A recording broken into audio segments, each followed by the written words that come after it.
Mornings can be hectic. We get it. You're pressed for time, but you still want to stay informed. Let the connector from Boise State Public Radio do the work for you. Every weekday morning, this quick and convenient podcast delivers the top Idaho news stories you need to know, all in the time it takes to brew your coffee or start your commute. No scrolling, no searching, just hit play and get connected. Listen to the Connector Idaho Daily News wherever you get your podcasts.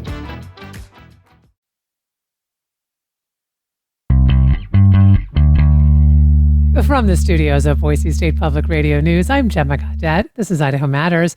It's Friday, which means it's time for our Reporter Roundtable. If you're a regular listener, you know that this is the time we get you updated on the news that made headlines this last week around our region. And today, our panel includes Kevin Richert, senior reporter and blogger with Idaho Education News, our very own James Dawson with Boise State Public Radio, David Pace with EastIdahoNews.com, Kyle Funensteel, reporter for Idaho Capital Sun, and Logan Finney with Idaho Reports. Happy Friday, everybody. Happy Friday. Hello. All right, Happy lots Friday. to get to. And happy Friday. Lots to get to, in particular in the State House this week. So, Kevin, I want to start with House Bill 93. Can you just begin with telling us what this bill is? So House Bill 93 is the private school choice bill that actually did pass. We've seen several other bills this session, but this is the one that would create a $50 million tax credit for parents who want to send their kids to private school. Passed Wednesday after lengthy debate. We had over 2 hours of debate on the Senate floor. I think almost all of the 35 senators either debated for or against the bill or stood up to explain their votes. Very long debate, but it passed narrowly, 20 to 15. It's already passed the House, so now it goes to Governor Little. That's the last step, and this is the first time we've seen a private school choice bill go to the governor's desk, so this is a pretty significant development just that it's gotten to this point, and now we wait and see what happens with the governor. So, Kevin, here's something interesting. Based on constituent feedback, it seems that most Idahoans don't want this bill, and I know that your team looked into this. What did you find out? Yeah, so our Ryan Suppi, who's been our lead reporter on the private school choice debate all sessions, done fabulous work. And one of the stories that he did that was really interesting was the public hearings that we've had in the committees on House Bill 93 and the other private school choice bills that have gotten hearings. Very truncated committee hearings. And a lot more people signed up or wanted to testify than actually had the chance to testify. So what Ryan did was he looked at what sort of emails and what sort of traffic did the lawmakers receive heading into those committee hearings. Overwhelmingly, by 9 to 1, 10 to 1 margin, the emails and the correspondence were running against the bill. Now, that's not scientific. That's just a sign of who was most motivated to reach out to their legislators to air an opinion. So what it does tell you is that there's a lot of mobilized opposition, and we'll kind of wait and see what happens now in the next few days as far as, what kind of opposition, what sort of traffic goes through the governor's office in terms of lobbying him either to sign this or to veto it. Well, and I have to say, Kevin, just anecdotally, every time on social media where I've seen a news outlet post a story about this, and then I look at the comments, I haven't seen one comment in favor of this. Again, that's not scientific. But with that said, it seems, Kevin, that what people are concerned about is that $50 million will directly impact public schools. Have legislators talked about that at all? Because Governor Little in his State of the State address said he was not against a school choice bill as long as it did not impact public school funding. No, and in fact, the governor earmarked $50 million in his budget towards some sort of a private school choice bill or proposal. He didn't really spell out what exactly he wanted, except that he set those sidebars. He wants it to be fair. He wants it to be accountable. He wants transparency. So he has kind of in generic terms spelled out what he wants a private school choice law to look like, but hasn't really gone into a whole lot of detail about what that's going to look like. So he's left himself room to do whatever he ultimately decides to do here in the next few days. So with that said, Kevin, this bill does now head to the governor's desk for him to either sign it or veto it. Um, what is the time frame on that? I know you said the next couple of days, but there is a time frame, correct, that he has to make a decision on this? Yeah, there is a time frame, and it's a little bit fuzzy what that time frame looks like. So even though the Senate passed this bill on Wednesday, the clock does not start for the governor on Wednesday with the passage of the bill in the Senate. It's wonky and procedural, and it's just part of how things work at the legislature. Mm-hmm. The bill now has to go back and forth between the House and the Senate. It has to be signed off on. And the bill then officially goes to his desk, and I don't believe that's happened yet. When it does happen, the governor has 5 days, excluding Sunday, 5 days to make a decision. So to make a really convoluted story short, my guess is that he'll have to act on this by the latter part of next week sometime. Okay. Jimmy, there's another bill out at the State House that would essentially kill Medicaid expansion. Can you remind us of this bill and why legislators are bringing this bill forward? Sure. So this bill lays out 11 different conditions that have to be met in order for Medicaid expansion to not be repealed.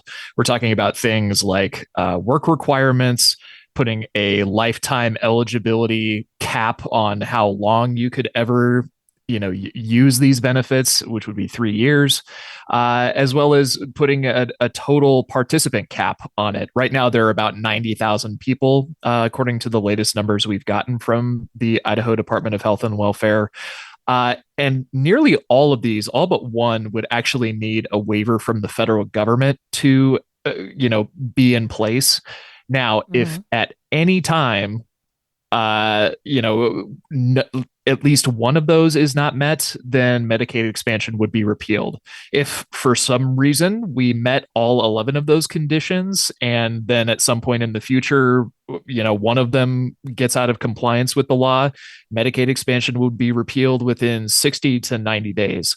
So it's very likely that this would repeal the entire program, which if people don't remember, this is 90,000 people who are essentially the working poor of Idaho getting health insurance benefits. Jimmy, how can legislators basically kill Medicaid expansion when, back in 2018, this went to the voters as a voter initiative and it passed overwhelmingly as a voter initiative to expand Medicaid? Because Idaho law doesn't, have any sort of restrictions on the legislature's ability to alter laws passed through initiatives. Most, I think, of the 26 states in Washington, D.C. that have the initiative process have some sort of restrictions like that, but Idaho isn't one of them. So they can alter it, they can repeal it, they can do whatever they see fit, although that doesn't insulate them from any sort of political ramifications that might come. So, Jimmy, where is the bill right now, and what happens next? The House passed it earlier this week, so now it's on its way to a Senate committee, and we'll see if it gets a hearing there. Like you said, this passed almost by 62% of the vote back in 2018, so it's a pretty popular program. You had asked earlier, why they feel the need to put these sorts of guardrails on it. They think that it's costing too much money. In the current fiscal year, the state's share of Medicaid expansion is just about $82 million. And if you put that in perspective of all 4 Medicaid programs, that's about 10% of Idaho's, share of that budget.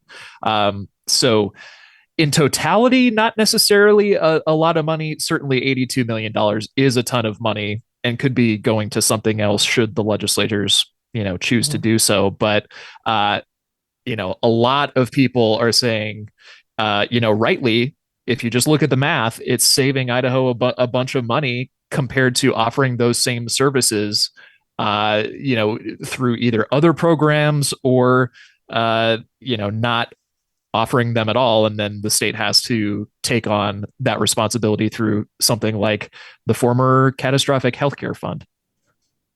I have a feeling a lot of people would rather see $50 million of school choice money go to Medicaid, but I am not a legislator, but I'm just putting that out there as something that I have a feeling a lot of Idahoans would be happier seeing that money going towards Medicaid. With that said, David, there were protests all across the country on Monday, and we saw them in Boise. We saw them, as I said, in cities all across the country. And this was really about protesting the current president's policies.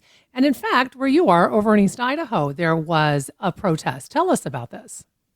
Definitely. So we saw protests here in Bonneville County and Idaho Falls as well.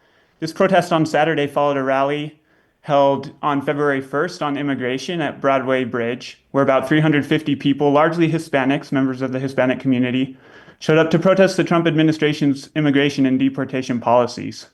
So being held in a largely red state like Idaho, you can imagine that this follow-up protest was highly controversial.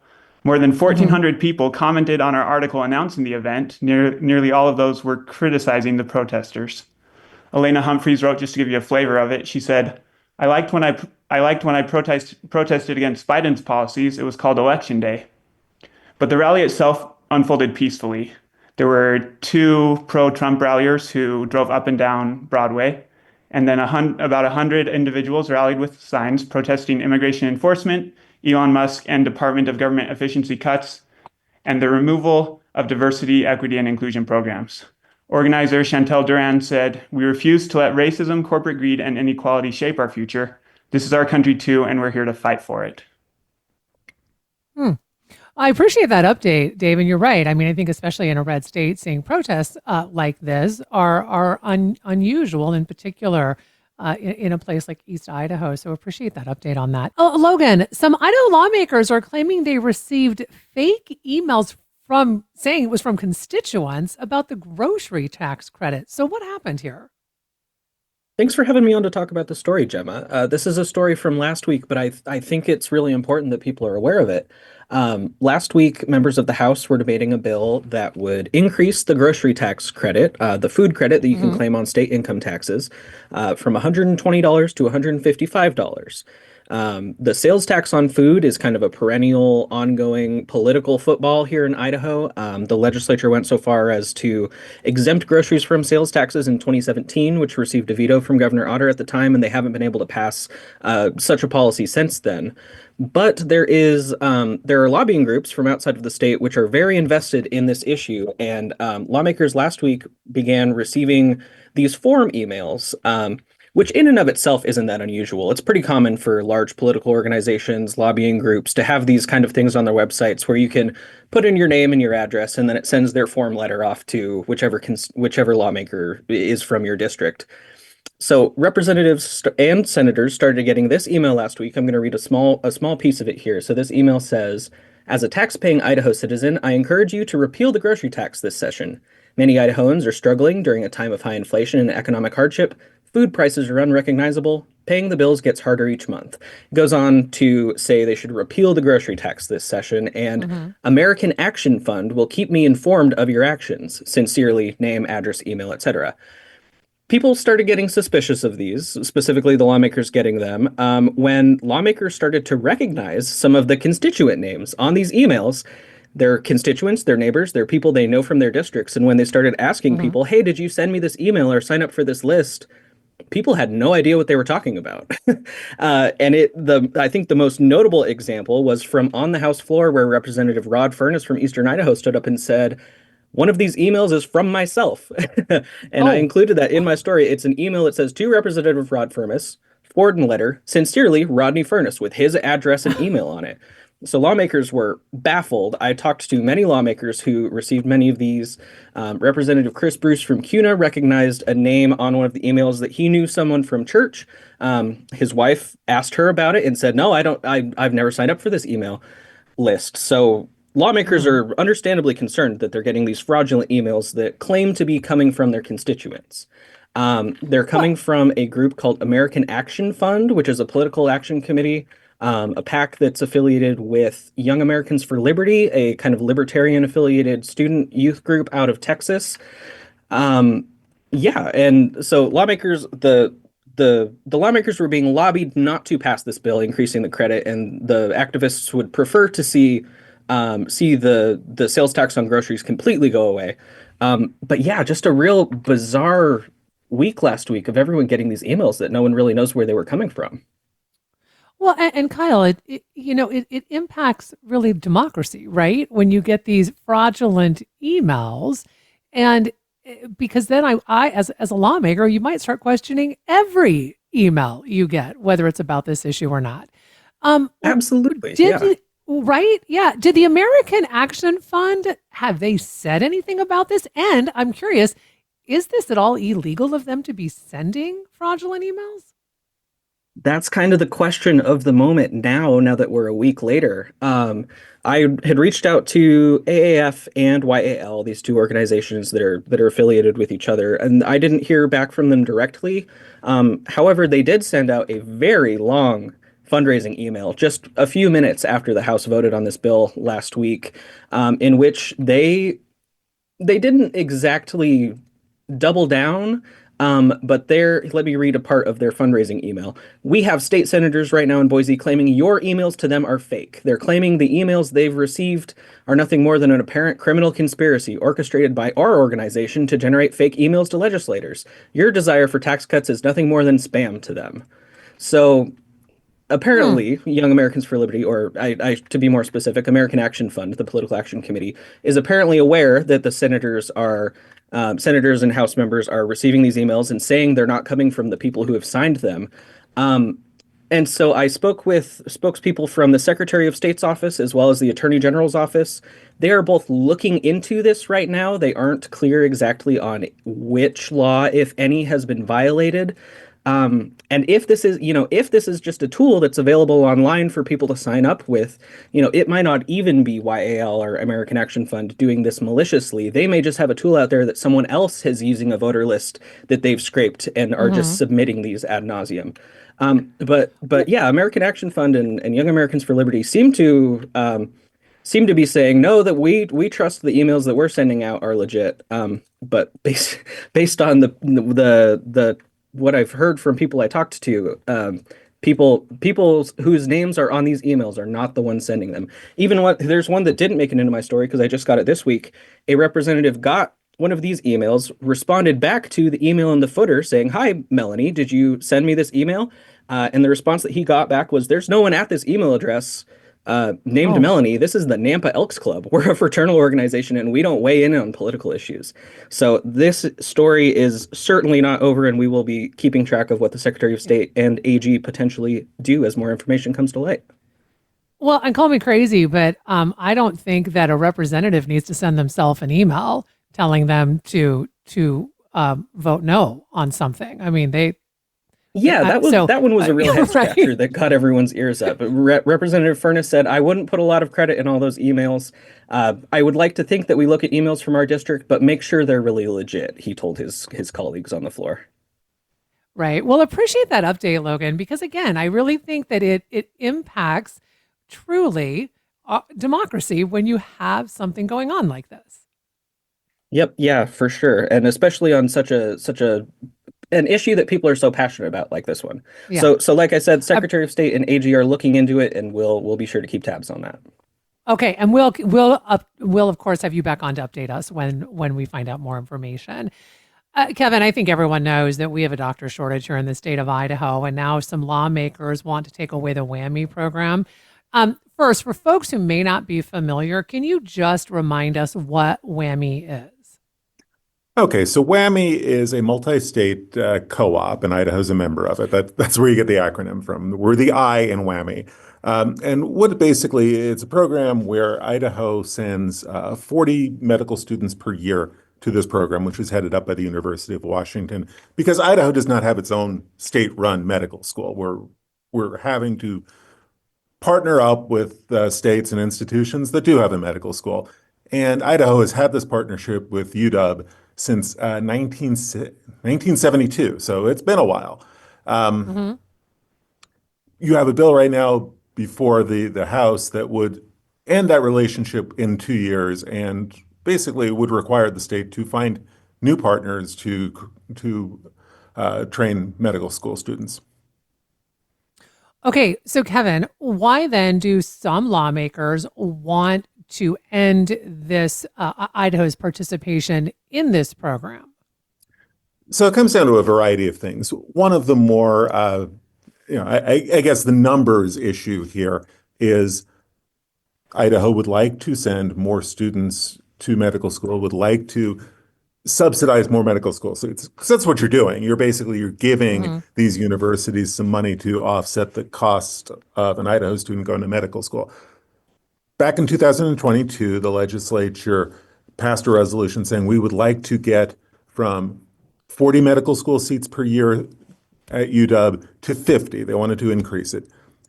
UW has balked at this because they feel like they really cannot handle the additional medical school students. They can't find clinical space for the 40 students per year that they're handling right now, let alone adding 10 more. So that's one of the concerns. The other one goes back to Idaho's strict anti-abortion law. The state wants UW to sign a contract basically saying that no Idaho tax dollars are going towards elective courses in abortion.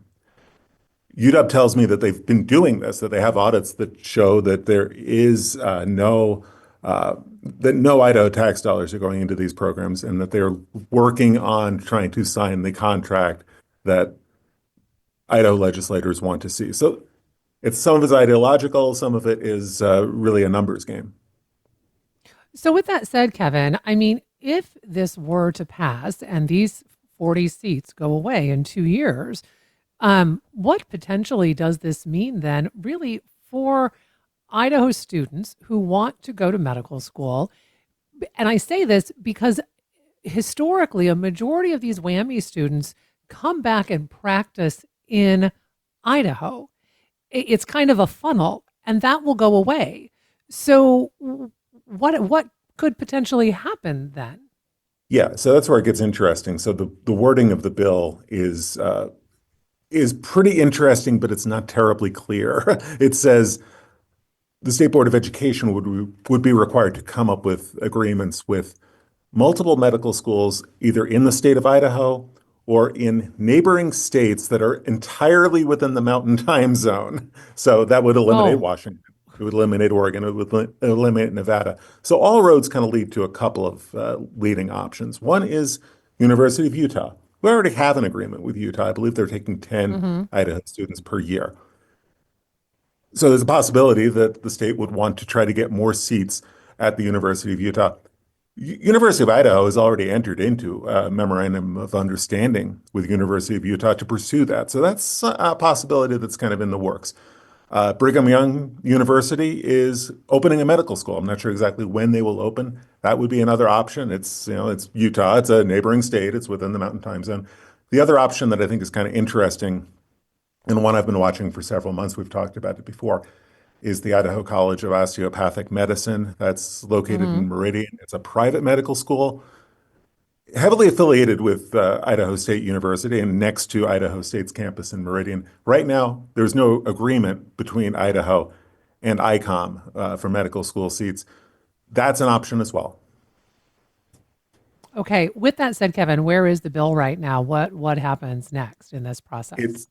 It's sitting on the House floor. It could have come up for a vote today. They did not take it up today. It could come up as early as Monday for a vote on the House floor. And then if it passes the House, it would have to go through the Senate. Okay.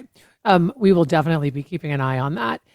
Jimmy, some Idaho lawmakers want to pass stricter fines for marijuana possession. Can you tell us about this bill?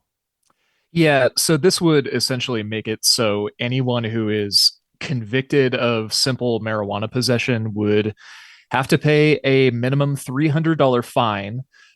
This bill has already gone through the House and then got passed by the Senate on Tuesday. So this would apply to anyone who's possessing fewer than 3 ounces of marijuana. It's already a misdemeanor under Idaho law. Judges could, currently, even without this bill, levy a fine of up to $1,000 and or 6 months in jail, depending on circumstances of the case and their personal discretion, which is kind of what opponents are arguing that, why are we implementing another mandatory minimum? This isn't a prison sentence like so many other mandatory minimum issues we've talked about in the past, but why are we levying this and taking away judicial discretion when that typically is kind of like a nice overlap from Democrats and people on the far right, is usually they're against mandatory minimums. But far more marijuana opponents took care of this and basically say, we need to take a hard line on drugs, no matter the amounts, no matter which drug it happens to be. This is a defining bill for Idaho and really leads to safer communities and makes people want to move here.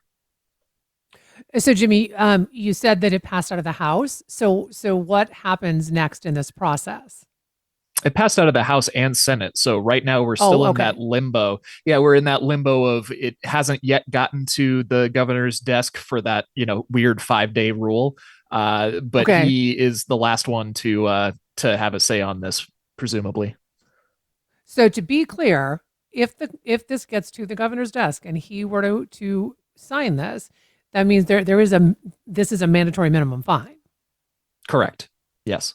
Okay. All right. Appreciate that. Kevin, a House committee has introduced a bill that would basically phase out the Idaho Launch Program. Before we get into that, remind us what this program is. Okay, so Launch is a program that thousands of high school grads are using right now. It allows students to pursue either four-year college or two-year college or career technical training. They get up to $8,000 to put towards their education. They have to pursue some kind of an in-demand career, something where there's a pretty high likelihood that they're going to get a job right out of school. This has been really controversial program from the beginning. Governor Little pushed it 2 years ago, got it through over a lot of opposition from Republican lawmakers. Opposition is still very, very strong in the legislature, and we saw a bill earlier this week that would basically phase out the program in 2026. It would cut off the program, a lot sooner than the bill had a sunset clause, which basically would have allowed the legislature to come take a look at how this was working in 5 years. This would take that sunset clause, move it up to 2026, and basically eliminate the program in 2026. Okay, so with all of that, Kevin, why are some lawmakers opposed to this program? I mean, I think it goes back to what you said, right, where this has been controversial from the beginning. They've argued that they think that this is a giveaway, that this is a handout to high school students, high school graduates. They just don't feel like tax dollars should be going towards providing this sort of a financial aid program to high school grads. It's a philosophical concern to a large extent. Okay, so can I ask you this question? Why was the bill introduced in a House committee and not in the usual fashion? Right. So there's been spending a lot of time this week at the House Ways and Means Committee. Now, this is pretty wonky, but what's interesting here, this is a committee that's made up largely of legislative leaders. They can take up any bill that leadership wants to take through this committee. So House Ways and Means met on Tuesday morning at 7:15. And they had a whole bunch of new bills that were up for introduction, including this launch bill. It's an unusual way to introduce a bill, to begin a bill. Now that the bill has been introduced, it would most likely go back through a more traditional committee and have more of a full-blown hearing if it gets to that point.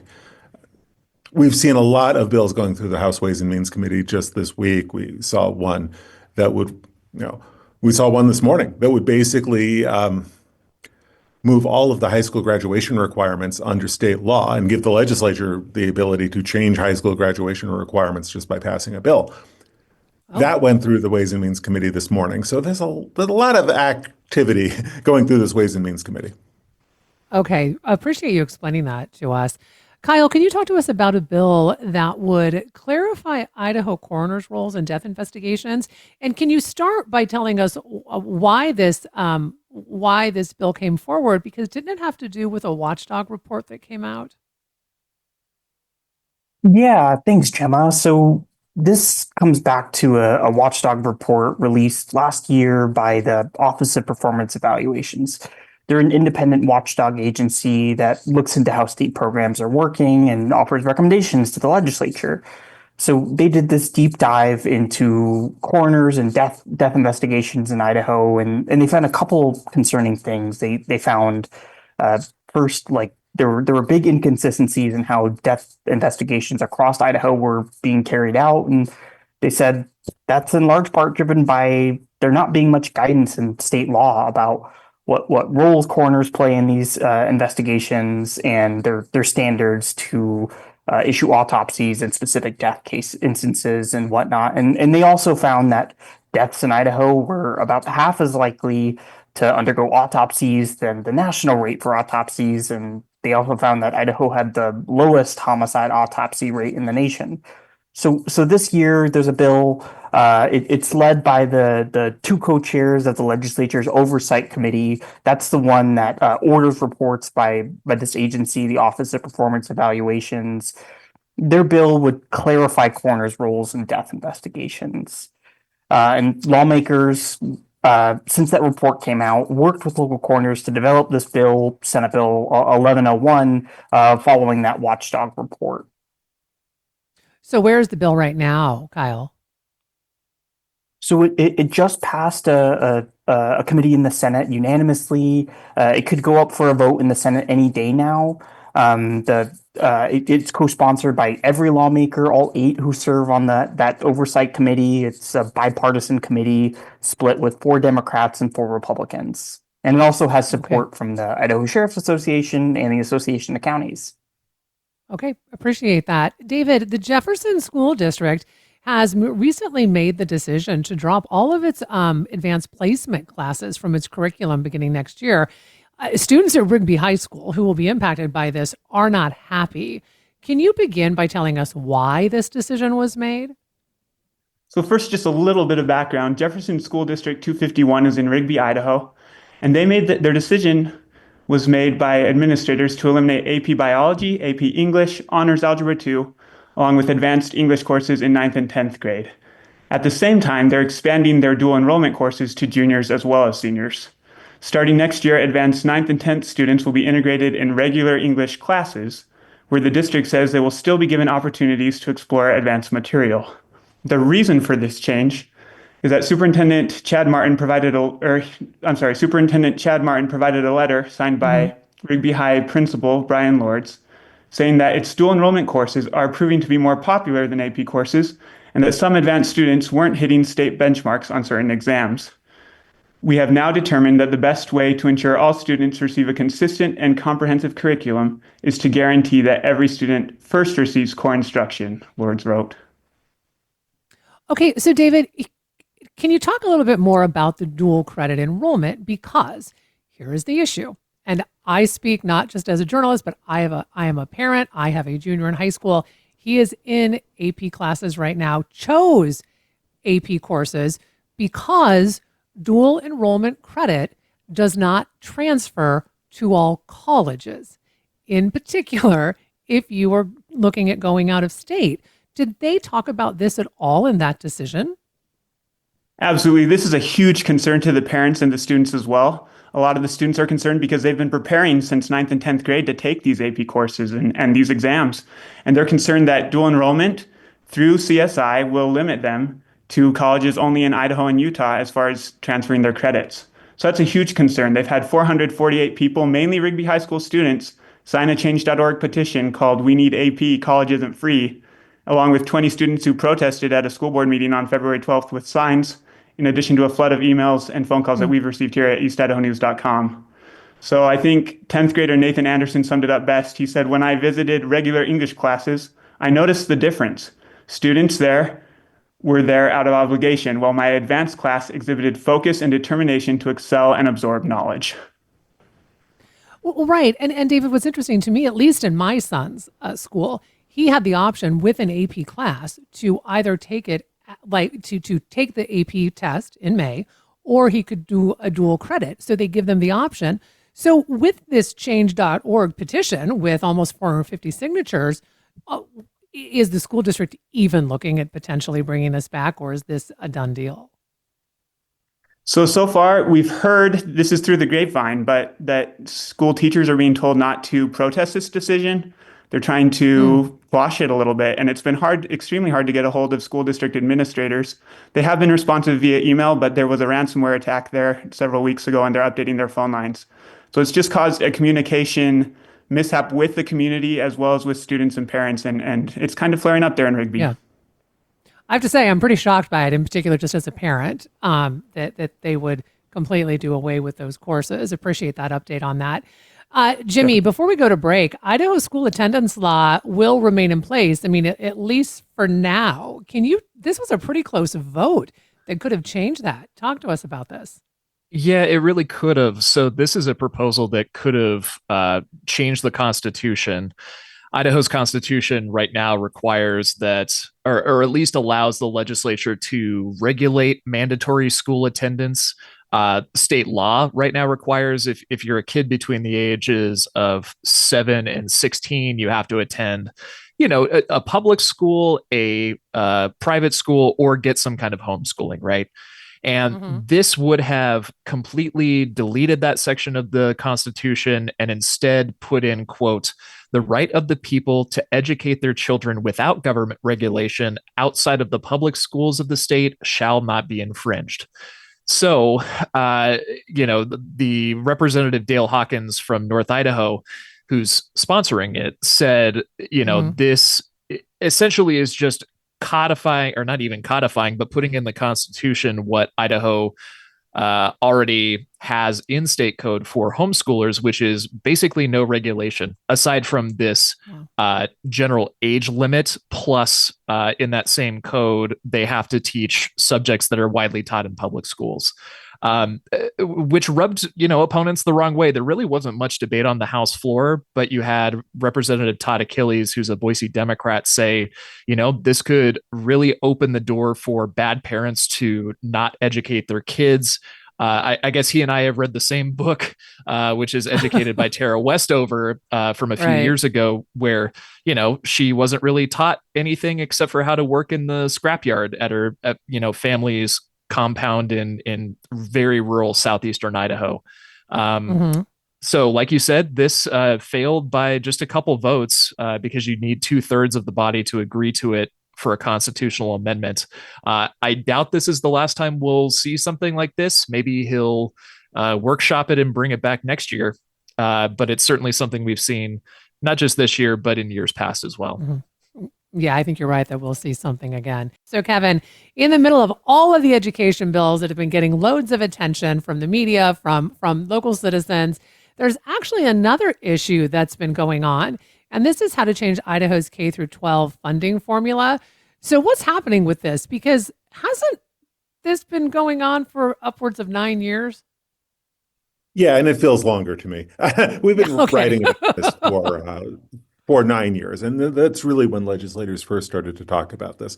So the basic way we carve up $3 billion plus to public schools, that formula hasn't changed since 1994. And if you think about where we were in 1994 and where education is now, lots of things have changed. I mean, we have charter schools like we didn't have before. We have online. We have, kids maybe attending some classes in one school and other classes in another. There's a whole lot that has changed, and many education leaders have said the formula just is not keeping up with what's happening in education. So this year, we've got at least 2 competing bills that would try to start to change the funding formula. I don't think anybody thinks you can do this all in one shot. Both bills kind of take a kind of a first stab at trying to change the funding formula. And the thing to watch for, and the big difference between these 2 bills is, do we want to change this formula now and start to move some of the money into giving schools more money to take care of students who have additional needs? I think there's an agreement that we need to do that as well. Because you think about it, if you've got a special education student, it costs a lot more money for a school to educate a kid with special needs. And right now, we're not funding special education nearly to the level that that we should. I mean, there's definitely a funding gap in special education. Students who are coming from a low-income household, they need extra assistance. English learners, gifted and talented students. You go on down the list. State Superintendent Debbie Critchfield, has proposed a bill that would put some added money into schools based on how many students they have that fall into those categories. That's one of the two bills we've got. Representative Wendy Horman, who is the co-chair of the Joint Finance Appropriations Committee, very powerful legislator. She is proposing a funding formula rewrite. It does not go into that weighting system yet. It would start that process, and it would say, as a matter of legislative intent, as part of the language in the bill, that we are eventually going to move in that direction. So I think there's agreement that we need to do something about the formula, and I think there's agreement that we need to put more money into helping students who really need the extra help. The difference is, how far do we go this year, and do we get anything done this year? Because, like I say, we've been writing about this for 9 years, and we're still writing about it because it's a very complicated and very difficult issue to resolve. So at this point, though, Kevin, the likelihood of this getting done this year is up in the air. I wouldn't say that it can't happen or won't happen, but you have two different bills, one in the Senate, one starting in the House, taking a pretty significantly different approach to how much do we try to get done this year. So, this is something we'll obviously watch in the final weeks of the session to see if there's some sort of a solution, or if one of these bills gets more momentum behind it and becomes the bill that wins the day. We'll see. Okay, thanks. Kyle, talk to us about a bill at the State House that would make the firing squad an option for execution. Yeah, so and just to be clear, firing squad is already on the table for executions in Idaho. That's after the legislature passed a law in 2023 to allow it to be a backup option to lethal injection. The bill this year that has one more stop in the legislature before it would go to the governor's desk. It would make death by firing squad the primary death penalty method in Idaho. And if it passes into law, Idaho could become the only state in the U.S. to have firing squad as the main execution method. So only 5 states right now allow firing squads for executions. None of them have it as the primary method. In Idaho law right now, lethal injection is the current primary method. So firing squad got added as an alternative method in 2023, but it hasn't been rolled out. There's still some work in the Department of Corrections to modify the execution chamber to allow for firing squads, and we get into that in some of our reporting. And so supporters behind this new bill to make firing squad the main death penalty option, they say that death by firing squad is a more humane issue, or is a more humane execution method. And they also say that using it will avoid legal issues that have historically delayed executions. And I'm sure a lot of folks remember, but Idaho's last attempts at execution by lethal injection failed. That was in February 2024 against 74-year-old Thomas Creech, after execution staff failed to insert an IV line. And so 9 people in Idaho right now are on death row. And I think there's still some question about how the firing squad would be implemented. Representative Bruce Scrogg, the original co-sponsor of this bill in the House, he told lawmakers that Idaho's firing squad execution method would be mechanized. He says how to carry that out is up to the Idaho Department of Correction director. Okay. Appreciate that reporting on that. We are out of time. Thank you all to our panelists today. Appreciate all the work you do, all of the time you take, and also being on the show today. We have been talking with Kevin Richert, senior reporter and blogger with Idaho Education News, our very own James Dawson with Boise State Public Radio News, who covers the legislature for us, David Pace with EastIdahoNews.com, Kyle Fonenstiel, reporter for Idaho Capital Sun, and Logan Finney with Idaho Reports. I'm Gemma Gaudette, and this is Idaho Matters. We're more than just podcasts and a radio station at Boise State Public Radio. We're a trusted resource and a lifeline for communities across Idaho. It's up to all of us to safeguard public media's future. You can learn more at protectmypublicmedia.org. Together, we can ensure that Boise State Public Radio remains a trusted resource for you and your neighbors for generations to come.